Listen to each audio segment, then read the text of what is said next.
Hey folks, thanks for stopping by. Dave here. I do care, so feel free to hit that cogwheel on the bottom, speed up a little. I suggest 1.5, but I do try to talk and keep it fast. The way I try to be different is I don't have somebody contact me, hey, I'm looking for insurance, and then I say, I got the box for you. This is my one solution for everybody. My technique is to ask a whole bunch of personal, nutty questions, find out what's important to you, what keeps you up at night, and then make a recommendation based off of that. So if you don't like questions, we may not be good for working together. If you like somebody who's thorough and pays attention to what your concerns are, I may be the person for you. Best ways to reach me at the bottom of most of my website pages, you have a self schedule. You can text me. And if you call me, if I'm in an appointment or driving, I am not going to answer the phone, not trying to be rude. I am in the process of getting AI to answer. And if it works, you'll hear it one day. And if it does not work, I will cut it. I am not a fan of technology.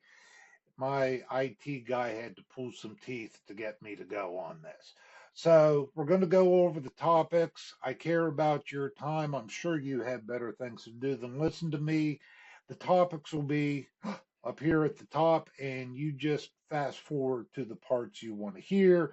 Disclosures, a little about me, experience, goals, and some dad jokes. So, disclosures, I am not a doctor. I do not give medical advice. I am not an accountant. I don't give tax advice, but I know some accountants and I'll give you topics to talk to them about. I am not a lawyer. I do not give legal advice, but I know a bunch of lawyers. I'm happy to make some introductions. And I am not a financial advisor. I am happy to send you to somebody if you need a 401k, rolling stuff over, etc. So we're going to talk about my history as an agent, as networking, and then what I do at home. As an agent, back in 2007, I got licensed for insurance. Yay! In 2008, I got certified for Medicare. And then in 2016, I started doing group insurance, anywhere from two employees, upwards of 1,000 some. In my experience, most group agents want 50 plus because they make more money. We get paid by each person that signs up, and they have a large office and fancy office space, and they have to cover all those expenses. I work from home. I have an excellent back office. So if you're a group of two or three, 50, 100. I'm happy to work with you. I can accommodate your needs. As a networker, I have a strong belief in helping others. And if you go to that referral partner tab up across the top, that'll help you narrow down who I want to work with. And if you listen to that video, it'll tell you more about how I network with those people. For individual clients, I do Medicare, I do healthcare, supplements, advantage plans, prescription drug plans. What works for you may not work for your neighbor. Healthcare, I do short term medical, I do Affordable Care Act. I actually work with small business owners and advise them whether doing group coverage is good or not. Ancillary policies, that's your cancer, your heart attack, your stroke. You come down with an illness, they give you a check. You spend the night in the hospital. You get disabled off the job. There's no workers' comp, but my policies will pay you cash so you can continue to afford the bills. Life insurance, that is a conversation. I am not a one size fits all.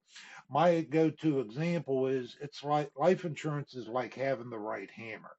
If you're trying to hammer a nail into the wall, you don't want to be using a sledgehammer.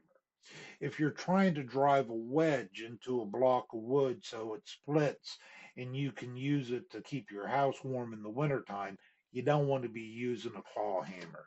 There are proper tools for the proper jobs, and that's what I believe in, and that's what I find out by asking questions of my clients. For business clients, I want to improve your cash flow. I want to help save money on health insurance.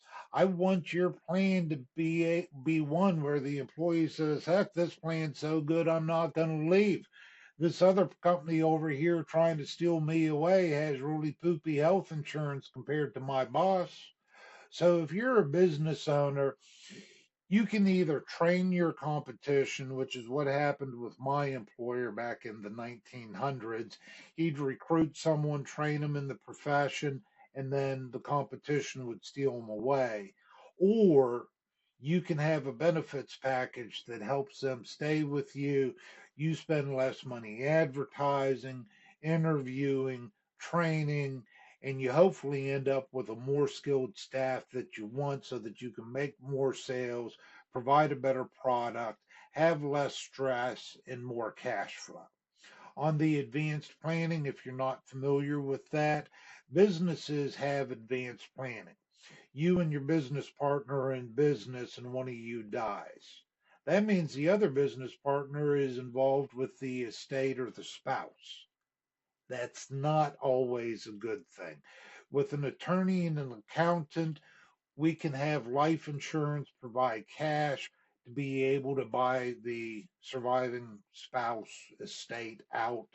And if you're the one who happens to pass, you know there's money there for your estate. It's not going to be a burden on your surviving partner and then possibly go under. We also offer golden handcuffs, not the pink fuzzy type.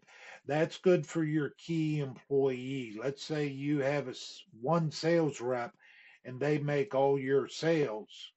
What happens if they're not around? What happens if they get stolen by the competition or they happen to die in an auto accident or a heart attack? Will your business survive? There are insurance plans we can put in place, again, maybe using an attorney and accountant to be able to help protect your business. That's what I find out and figure out for you by asking questions, by being different.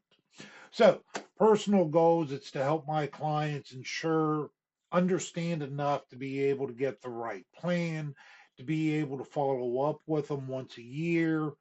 Hey, I inherited a lot of money. Hey, I lost my job. Hey, I'm moving out of state. Hey, I sold my business. Hey, I, whatever, got married, had a child, adopted a child, kids moved out. Those are all reasons for me to talk with you and make sure that the old plan is still the right plan.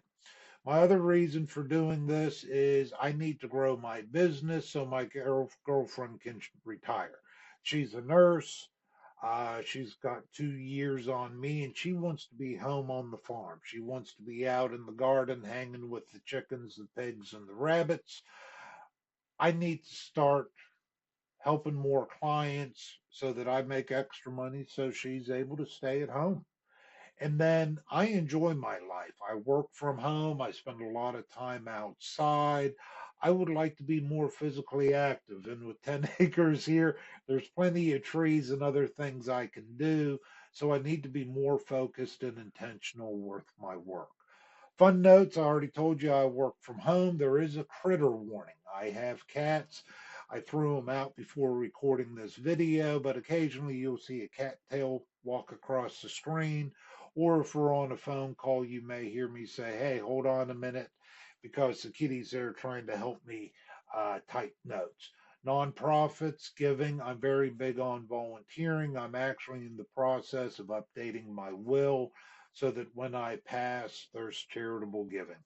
If you ever need a public speaker, I can talk on all sorts of different topics, not sales, education, and here come the puns. What is the difference between the bird flu and the swine flu? The bird flu, you go to the doctor and they give you a treatment. The swine flu, you go see a pharmacist and they give you an ointment. Now, those jokes aren't too bad like the next one, which is the equine flu. And that's where you get a little hoarse. All right, folks, I appreciate your time. I hope I kept it interesting. Please visit that referral partners tab, particularly if you work in the B2B or with the public. There's my email, my phone number, and you have a wonderful rest of your